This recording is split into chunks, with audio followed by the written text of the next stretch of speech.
Hi, everyone. It's a pleasure to be in conversation with Anand Sri Ganesh, COO of IMB NSRCEL, India Today, as part of Unfold's leadership series to demystify entrepreneuring and entrepreneurship as a business imperative for organizations to invest and build as capabilities and sustain in these dynamic times.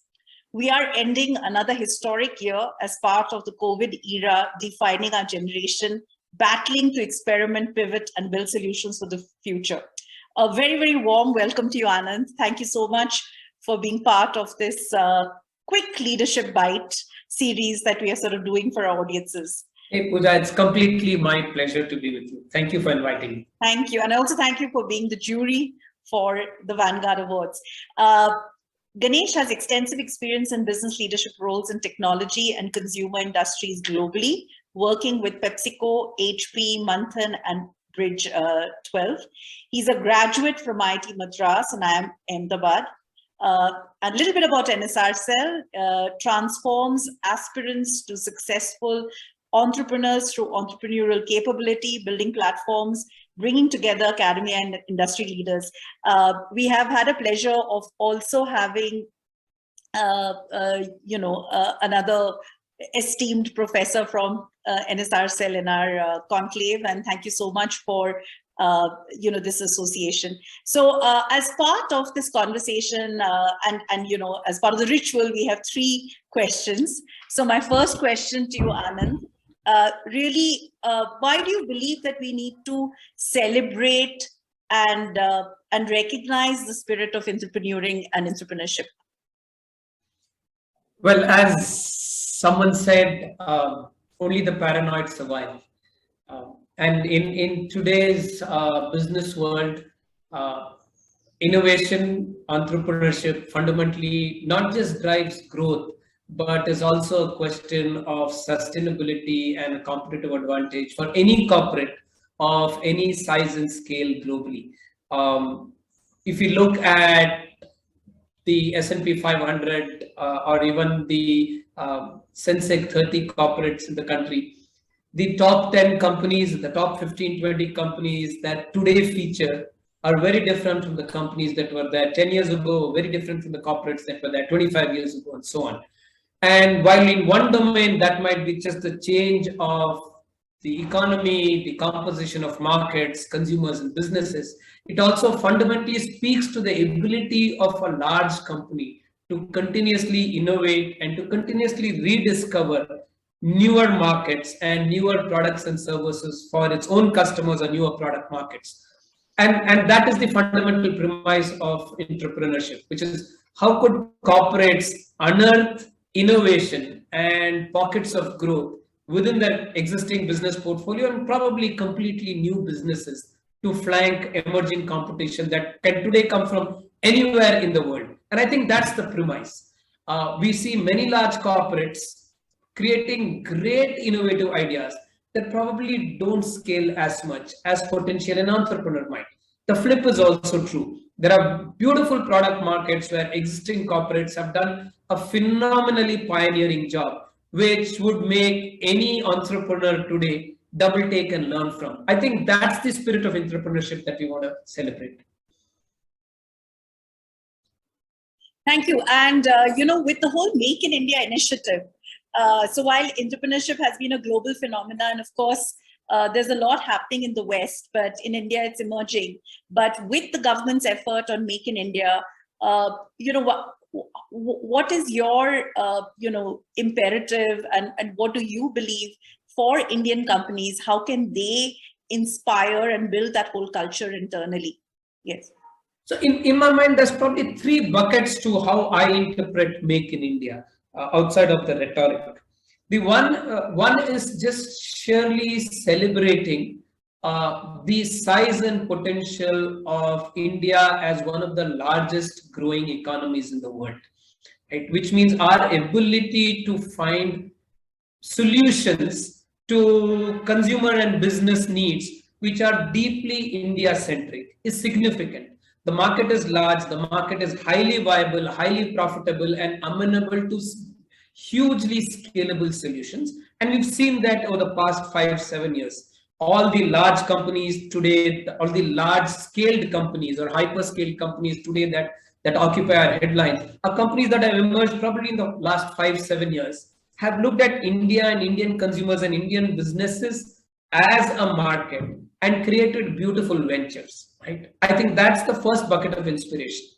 The second is, as an economy and as a society, there are very peculiar challenges and opportunities to our organization, to our country. Not just in the societal dimension of affordable healthcare, inclusive finance, access to consumer products and services, but a whole set of corporates. If I look at our corporate structures today, over 86% of the country is small and medium businesses. About 12 to 14% of our country is larger corporates, but the pyramid is inverted. The contribution of larger corporates to economic growth and prosperity is significantly larger than the bottom of the pyramid. In fact, in India, the middle of the pyramid is actually not a pyramid. It's fairly shrunk. It almost looks like an hourglass. Large corporates, large SMBs, very few mid-cap organizations that are impacting. That actually presents itself as an opportunity, right? If we reshape this pyramid to different geometries, our ability to not just impact ourselves as consumers and as businesses, but to impact the quality of life of every Indian citizen is significant, which means solutions for India that meet Indian challenges. The third is an opportunity that I've seen really take off probably over the last 2 decades now, which is India as a center for innovation for global corporates, global businesses, global challenges, global consumers. It probably started with the technology outsourcing wave 20 years ago. Today, we see products and services, not just technology, but consumer products, social innovations that are emerging out of India for global markets and being able to meet global needs across the world, emerging markets and mature markets. That is a fascinating story. If we look at healthcare, we look at affordable and inclusive finance, we look at enterprise businesses, we look at consumer brands and products, and so on. I think India is becoming the hub for the next wave of innovation globally. I'm not saying we are without competition globally from other countries, but it's a great competitive market to play in, that we are giving larger economies a run for the money through our ability to innovate. For me, these 3 buckets translate to Make in India. Thank you. That was a very comprehensive and an interesting answer.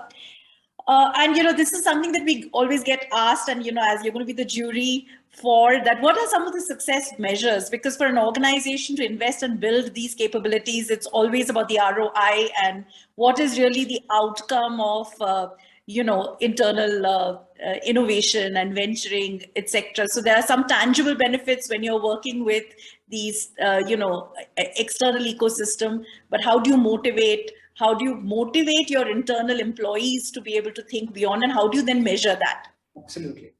Outside of just being an entrepreneur as an entrepreneur to be, in a corporate environment, there are a few priorities and challenges. And when you said ROI, my bells started ringing naturally.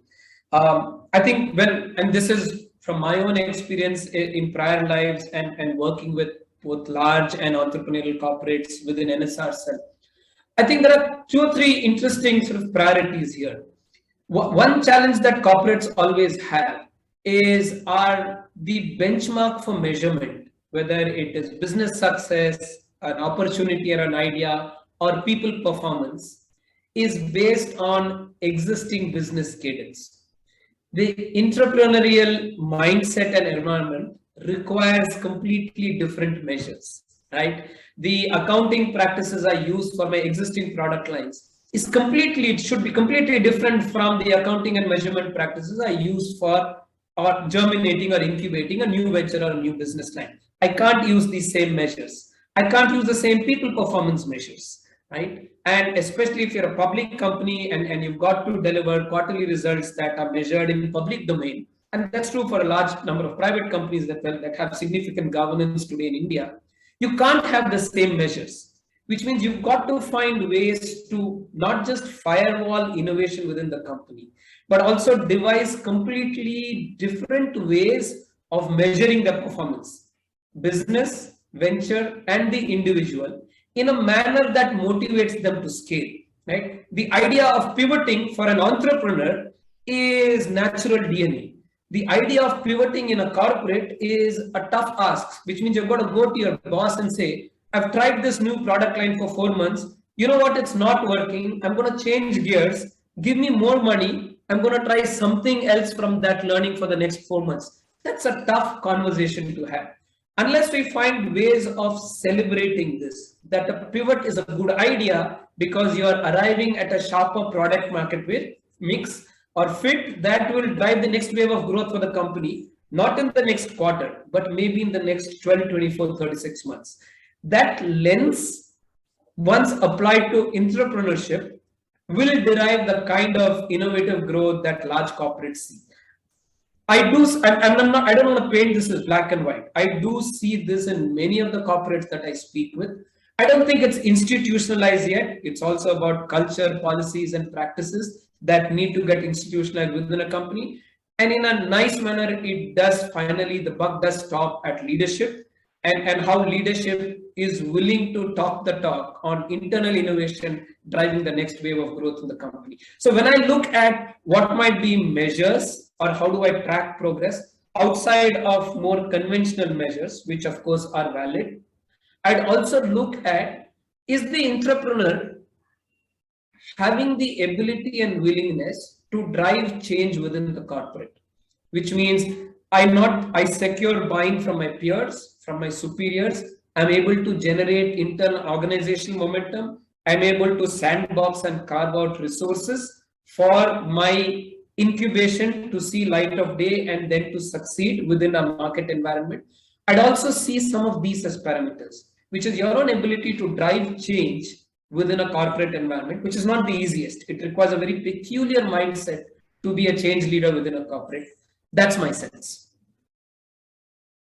Thank you, Anand. And I think this is a great segue for us to also understand, when we are evaluating the awards and what we see as metrics. Yes, it's a complex conversation and an evolving one, but a very, very relevant one. So thank you so much for being part of the journey as we take the next leap to deconstruct this. And thank you for your time today. Thank you very much. My pleasure to be part of this journey. All the best. Thank you. Thank you, Anand.